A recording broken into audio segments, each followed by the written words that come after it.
Hindi na nga po mga idol masyadong nanghinayang ang mga fans ng Golden State Warriors sa pagkawala ni Klay Thompson matapos nilang makuha si Buddy Hield na siyang inaasahang papalit sa kanya bilang bagong starting shooting guard. Kagaya nga po kay Klay, meron naman nga itong mapagkakatiwalaang shooting sa mid-range at maging sa 3-point line. Medyo hindi na nga sila sa parting ito madedehado sa susunod na kampanya. At ang maganda pa dyan, mismong si Buddy Hield na rin naman ang sabi sa media na kumpara sa kanyang mga dating kupunan, mas desidido siya ngayon sa Golden State Warriors na makuha ang kanyang unang kampeonato sa kanyang NBA career. Inaasahan rin naman na maipapakita niya dito ang kanyang tunay na potensyal bilang isang shooter since alam nga po niyang gagawa ang Warriors ng ilang magagandang plays para makakuha siya ng magandang tira. Kaya gagawin nga talaga niya ang lahat upang matulungan ang kanyang pinakabagong teammate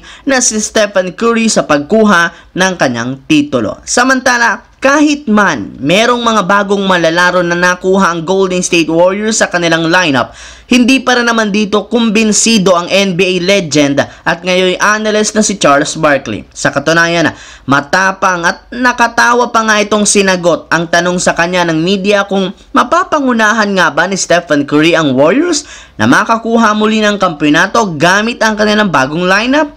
Ayon nga dito, isang average lang naman nga daw na kupunan ngayon o last season ng Golden State Warriors. At sa pagkakaroon nito ng bagong lineup, mas lalo lamang nga daw silang humina. Ika nga'y tapos na ang championship run ng Golden State Warriors sa era ni Stephen Curry. Yes mga idol, hindi nga po natuwa si Charles Barkley sa pagkuha ng Warriors ng ilang mga role player na hindi rin naman mapagkakatiwalaan.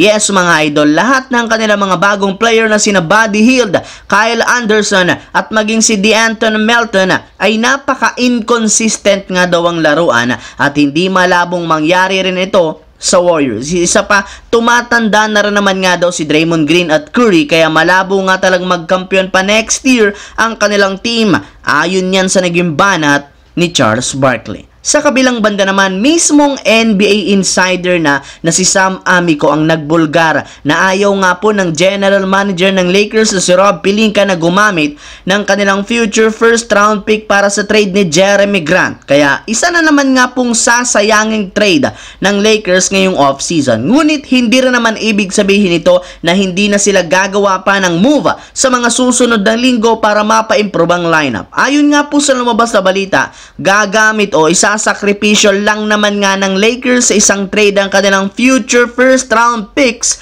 kung sakaling makakuha sila ng tamang kapalit o tamang superstar na babagay sa lineup. At isa dyan ang matagal nilang gustong makuha na si Lauri Markkanen. Sa katunayan, handa rin naman nga pong i-offer ng Lakers si D'Angelo Russell at dalawa nilang future first round pick upang makuha lamang nila ito sa Utah Jazz. As of now, siya lang naman ang pinaka-prioridad nilang makuha dahil naniniwala si Rob Pelinka na mas malaking maitutulong nito kumpara sa ibang players na kanilang kinukuha at mapapalakas ito ng kanilang lineup. So yun lamang mga idol ang ating bagong video ngayon. Once again, this is your J-Zone TV. Huwag kalimutang mag-like, mag-subscribe, pindutin ang notification bell sa aking channel para lagi kayo maging updated sa mga videos na pinapalabas ko. Isang malaking shoutout sa lahat mga idol. Maraming salamat po.